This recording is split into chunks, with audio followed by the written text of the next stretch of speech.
Unfortunately, I never knew my mother, but when I turned 18, my relatives presented me with a gold ring, which they claimed she wanted me to give to my future wife. With each passing year, I gained more experience in personal failures, and by the time I turned 30, I was firmly resolved never to marry anyone. Exactly a year ago, on April 1st, just before my 30th birthday, I decided to randomly give the ring to a stranger on the street to fulfill her wish and rid myself of it. I bought a small bouquet of flowers, put the ring in my pocket, and set out on April Fool's Day.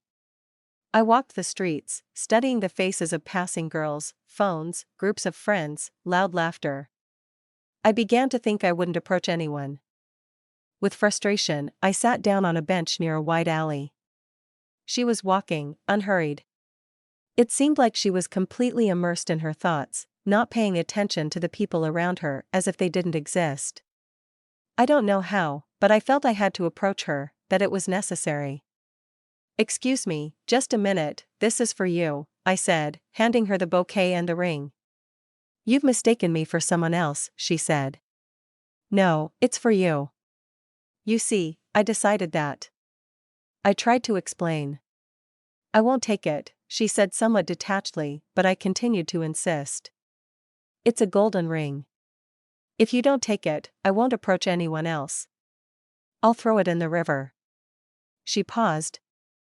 Pondered. "Fine, I'll take it, but on one condition."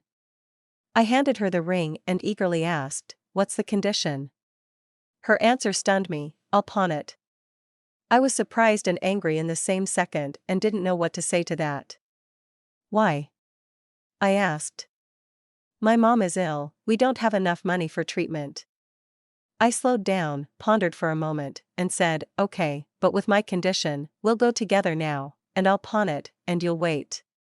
We approached the pawn shop. I went inside, asked how much it was worth if pawned. They said 2,000. I went out, quickly handed her the ring and 2,000, and left, almost running, without looking back.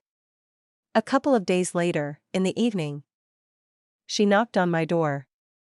It turned out that on that day, she went to the pawn shop and, lying that I dropped the ring, found out my address, which they entered into the database when they evaluated it. She said that she and her mom were very grateful to me and invited me over for tea. Exactly a year ago, on April 1st, I never imagined that I was giving the ring to my future wife.